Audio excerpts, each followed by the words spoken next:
àdduna wërngal këpp ndax est-ce que problématique ndox bi ci dans le monde rural mu ngi persister. waaw donc effectivement ñu leeral Aquatech Sénégal effectivement moo yore ndox bi si dëkku kaw yi région wu Thiès ak Diourbel. Waaw. donc ñun ñu ngi commencé suñu exploitation 2018 ça va faire 5 ans aujourd'hui mais quand même force est de reconnaître que lépp yembul donc jafe-jafe yi ñu ngi continuer am wante tamit il faut reconnaître que de 2018 à maintenant ay jéego yu bëri am na jéego yu dul jeex parce que am na ay forage yu bëri yoo xamante ni aujourd'hui état bi réalisé na ko exploitation bi tamit gën na stable ndax on l'a confié à des professionnels donc rupture service yi bëreetul comme nu mu tolloon wante nag il faut reconnaître que effort yi des na parce que soo xoolee ci investissement état bi xaalis bi lu ci gën a bëri ci zone urbaine bi la ko concentré donc ñu ngi laaj vraiment état bi xool nu mu gën a xoolee exploitation bi ci zone urbaine ci zone rurale et pourtant jàmbat yi jëmale ko ci yéen ñi nga xamante ni yéen ay fermiers yi bëri na saa su ne ci zone rurale yooyu surtout ci diwaanug Bambey ak li ko wër. waaw c'est normal parce que si contrairement forage yaa ngi panne ndox mi aussi seer. waaw non ndox bi seer moom c'est très relatif parce que ñu ngi fàttali ni quand même tout ce qui est tarif c'est l'État qui le fixe donc aujourd'hui loo xamante ni bon c'est un faux semblant nit ñi dañoo yaakaar ne ndox bi dafa gën a cher ci monde rural bi mais c'est tout à fait le contraire. 250 francs mètre cube. voilà mais il faut dire que 250 francs c'est un tarif boo xamante ni amul échelon c'est un tarif global quelle que soit sa consommation yow abonné domestique bi 250 ngay fay alors que dans le milieu urbain yéen ñi ngay fay 198 su fekkee tranche sociale la su ko ëppee rek yaa ngi dugg 600 francs donc la moyenne fa la problème bi nag ñi nga xamante ne ñoom ñoo nekk ci gox-goxaan yi ñoom ñoo gën a ñoom ndóol gaa ngi leen di sonal ñi nga xam ne ñoo dëkkee ci réewu taax yi di fay moins que ñoom. non en fait ça c'est configuration famille rurale donc au minimum dans chaque maison il y a 10 à 15 personnes soo xoolee seen consommation mënul yem ci 20 mètres cubes seen consommation mu ngi ci 30 40 ba 50 mètres cubes donc soo ko appliqué par rapport ak tarifu urbaine pas toutes les familles quand même. man mi di la wax je prends mon exemple ndax man mi ci kaw ga laa dëkk. waaw je prends mon exemple man tey jii man mi dëkk Dakar sama facture moyenne c'est 26 000 alors que man kese maa nekk sama kër sama soxna ak sama doom ñu ngi Richard Toll comparé à ku nekk fële te sama facture moyenne c'est 30 mètres cubes ça n'a rien à voir dans le milieu rural facture boobu ak nu mu mënti demee du weesu 5 000 6 000 par bimestre donc 3 000 francs la par weer. man lu ma bëggoon mooy peut-être wax ci sécurité ou bien même je dirais l'accès à l'eau en zone rurale gis nañ ni y a quand même différence diggante zone urbaine bi ak zone rurale bi ci wàllu accès à l'eau fan ngeen toll ci chiffres yi ci wàllu accès à l'eau diggante par exemple zone urbaine bi suma juumul vers 95-16% ngeen am mais zone rurale bi fan ngeen toll. Bon, d'après les chiffres du ministère, instant bi soo xoolee on est à peu près à 95%. En zone? En zone, bon, de façon générale au Sénégal. Au Sénégal, mais il y a des disparités. Disparités, c'est vrai que am na nee naa la lépp yembul. diggante zone rurale ak zone urbaine bi lan la différence bi lan la. ah non loolu moom du ma mën a répondre par rapport ak façon générale état du Sénégal peut-être ñooy gën a am données yi. mais aujourd'hui je peux vous dire rien qu'en 2023. def nañ ay investissement yu mag parce que on a fait plus de 20 kilomètres d'extension yoo xam ne suñu périmètre la te yeneen périmètres yi tamit nit ñi ñu ngi continuer def extension jafe-jafe bu ñu am. les poches de résistance c'est quoi exactement lan moo tax yenn zones yi nga gis ni quand même am nañ toujours des problèmes d'accès à l'eau peut-être dans la zone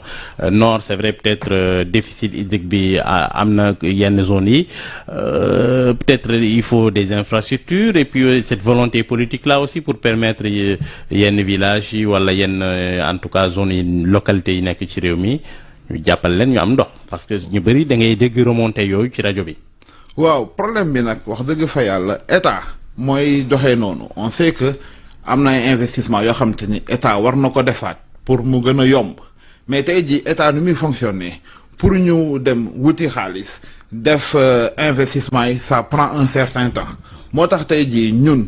ñoo koy sentir parce que population yi ñun dañu amal affaire directement. Je te donne l'exemple de Mbomboy dañ ko commencé exploiter même pas une semaine forage bi asséché wu taxaw carrément donc bu mu taxawee état bi ak ay procédure am foo ñu dem voter budget bi foo ñu dem wuti financement bi foo ñu passer ay marché etc. Ça va prendre 1 an ou 2 ans alors que ñun ñi suñu bàyyi loon ci biir réforme ñu def possibilité def investissement yi day gën a gaaw donc tey jii suñu discussion ak état bi si loolu la gën a tourner en fait ñu ñuy may ñun ñi par rapport ak seen bordereau de prix ñu dem wuti investissement pour investir suñu bopp parce que fu état bi di xaaree 1 an 2 ans pour def yenn investissement et sinon bon ñëpp ne la da nga jox ay marché gré à gré man en tant que privé aw ma problème boobu mën naa dem lever fonds su ma amee benn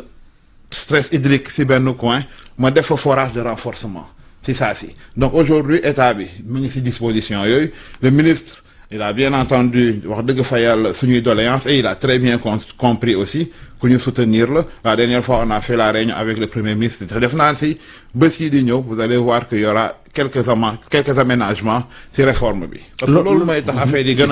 a gaaw état bi mënul def lépp su wutee ay partenaires yoo xam te ne mën nañ seen liggéey xam nañ liggéey bi dañ koy encadrer par rapport ak ñoom seen bordereau de prix ñun ñooy gën a gaaw ci exécution bi ñu mën a jël relais bi bu ñu xoolee l'ensemble des 4 fermiers parce que Aquatec n'est pas le seul fermier Aquatec mooy rek Thiès Diourbel mais Flexo mi ngi ci Kaffrine bi CO mi ngi ci beneen côté Sogès a ngi fi SDR commencé na fan nii donc bu ñu booloo ñu ñëpp suñu xayma ak suñu investissement on était à plus de 100 millions ba doon gérer voilà on est aujourd'hui à plus de 100 milliards yoo xamante ni war nañ ko mën a injecté waat ci biir hydraulique bi ndax affaire yi mën a jëm kanam. mais yenn zone ñoo gën a am problème ci wàllu exploitation bi selon yow ci Sénégal. bon man par rapport ak lu ma gérer c'est surtout zone u Diourbel Bambey bi où on a vraiment de fortes résistances te nag nit ki soo ko bàyyiwul mu liggéey pour nga xayma ko day gën a métti aujourd'hui bon c'est ay anecdote là y a des forages yoo xam te ni perdroon nañ leen année 2020 yi instant bi ñëwaat nañ te kenn déggul coow donc lépp des fois doo xam c'est un groupe boo xamante ni mooy def pression di wax il parle au nom des populations c'est très difficile parce que aujourd'hui si c'est les mêmes populations là ñoo génnoon et tey ji ñuy ñëwaat y a vraiment problème état bi foofu tamit war na jël ay matukaayam ay responsabilités am ñu mën a yeggale réforme bi une bonne fois pour toutes. forage yi nga xamante ne moom ngeen waroon c'était environ si je ne m'abuse en 260 environ. oui yokku na wala wàññeeku na. non oui yokku na parce que au niveau du PUDC am na ay une quinzaine ou une vingtaine de forages yoo xam ne PUDC def na ko te bu mu ko defee yëpp dañ koy reverser ci réforme bi donc aujourd'hui ñun suñu périmètre Thiès Diourbel ça devait être à peu près 275 ba 280 forages mais bon les forages qu'on gère réellement c'est que 110 donc ce qui fait qu'on a 38 à 40% d'incorporation ñun ça fausse notre modèle économique loolu moo gën a indi yenn jafe-jafe yi ak instabilité ci suñu zone suñu defee incorporation yu war je pense que problème ndox bi suñu ginnaaw lay nekk. est-ce que le fait que 275 te motul 200 yi nga xamante ne moom ngeen di gérer est-ce que am na incidence ci la nga xamante ne moo doxoon seen diggante ak waa OFOR ci nombre de population yi nga xamante ne moom lañ leen sasoon ngir ngeen approvisionné ci wàllum ndox te mu ñu xaymoon ko ci environ 2 millions et quelques. oui effectivement am na impact quand même parce que contrat bi. 2 millions boobu sax motal ngeen ko. bon instant bi mënuñu ko motal parce que le nombre d'abonnés réels qu'on gère c'est à peu près 70 000 fois 15 à peu près tu vas aller vers les 1 million de personnes quoi loolu ngay couvrir aujourd'hui suñu matale woon suñu périmètre yëpp 2 millions yi dina mat mais loolu yëpp daf ñu indiwaat ci jafe-jafe am ndox bi parce que mënoo commencer benn réforme tey ji man ma dugg ci réforme bi sama voisin proche bi Georges duggul ci réforme bi y a un problème d'équité donc loolu moo indi résistance yu bëri tey jii man damay dugg ci réforme bi kii à côté duggul ci réforme bi. da nga bëgg wax ne yemaluwuñu. ouais c'est comme ça qu'on le sent en fait à un certain moment c'est vrai que bu ñuy commencer contrat bi en 2018 on avait dit qu'il y aurait 2 phases première phase bi 106 beneen phase bi ñeneen ñëpp duggandoo mais ci benn phase rek lañ yem boobu ba léegi il y a eu une autre vague d'incorporation bu commencé en 2021 mais bon par rapport aux différentes échéances yu ñëw à chaque fois day am rupture à un certain moment nous ce qu'on appelle mooy ñu continuer intégration yi ñu mën ñu may ñu def suñu liggéey nu mu waree parce que tey jii nag quoi qu'on puisse dire gérer 110 forages déggoo coow lu bëri par rapport ak nu mu demee woon avant et benn anecdote rien qu'hier am na benn forage boo xamante ni entre guillemets dafa génnoon ci suñu gestion mais tey jii 50% village yëpp ñëwaat nañ suñu biir réseau boo xam ne parce que foofu noonu nit ñi ils ont des difficultés pour def ko ndox nag ay professionnels ñoo koy gérer à un certain moment réforme bi fu mu yee tolloon moo taxoon ñu tegoon asifor yi mais léegi loolu weesu na d'autant plus que potabilisation ndox bi c'est des produits dangereux HTH bi le chlore c'est des produits dangereux yoo xamante ne du ñëpp a ko mën a utiliser à un certain moment c'est même la santé des gens qui est en jeu il faudrait que état bi ressaisir waat ñu mën a delluwaat ku nekk fu mu war lu mu war a def aujourd'hui en milieu urbain xel xalaatul tey jii ma jël exemple Médina ne moom mooy gérer boppam ndoxam xel xalaatu ko nguur gi moo koy gérer te nguur bi fam ku mu ko dénk c'est la même chose dans le milieu rural nguur gi moom infrastructure am na ku mu ko dénk kooku rek am sañ-sañ def exploitation forage bi jox nit ñi ndox jox leen ndox bu sell mais kooku soo ko mayul fu mu liggéeyee wala benn groupe ñëw di lancer ay boycott facture dafay compliqué donc rupture de service bi loolu moo koy indi la plupart. Dakar Mbour Thiès axe la boo xamante ni bu am importance la gis nañ ni presque l'essentiel de la population ci la ne mais le déficit hydrique tamit sentir nañ ko ci zone boobule am na ay rapports yu bëri yi wane ni que ci wàllu sécurité hydrique bi bu ñu deful attention dina xaw a métti ndaxte y a la surexploitation de la nappe phréatique et puis aussi wàllu pollution est-ce que constaté ngeen loolu ci wàllu exploitation bi yenn ñi nekk ci yenn zone rurale yi ci côté boobu. waaw ñu ngi koy constater parce que nag wax dëgg fa yàlla tey jii di am ay forages yu dul jeex dans beaucoup de plans en fait c'est la nappe boo xamante ni elle est de surface loolu day gaaw a jeex en fait aujourd'hui de plus en plus ay transfert eau ak yooyu mooy am daa am foo xamante ni mooy produire en gros yónnee ko ci nit ñi le fait que nga multiplier point de production yi mën na indi yooyu jafe-jafe mais je te rassure entre Dakar Thiès Mbour instant bi y a assez d'infrastructures yoo xamante ni mën nañ jox population yi ndox nu mu waree je te donne juste l'exemple de Diassane boo xam ne c'est une ville en expansion en 2020 ils avaient vraiment ce déficit là mais tey jii déficit boobu amul fu gën a reculer Diass ndox a ngi foofu mais du Sen'Eau c'est bien Aquatech qui gère et aujourd'hui instant may wax yu am na forage troisième forage de renforcement boo xam ne pare na instant bi équipé ko pour renforcer ko directement ci réseau bi rek a des donc on est vraiment en excédent de production donc loolu entente bu am ak encadrement bu am ci production bi moo ko mën a indi parce que c'est des données donc aujourd'hui ñun on est des professionnels on gère les données on anticipe dans les besoins des populations loolu moo waral tey ji besoin agriculture bi nag parce que vous êtes en zone rurale aussi est-ce que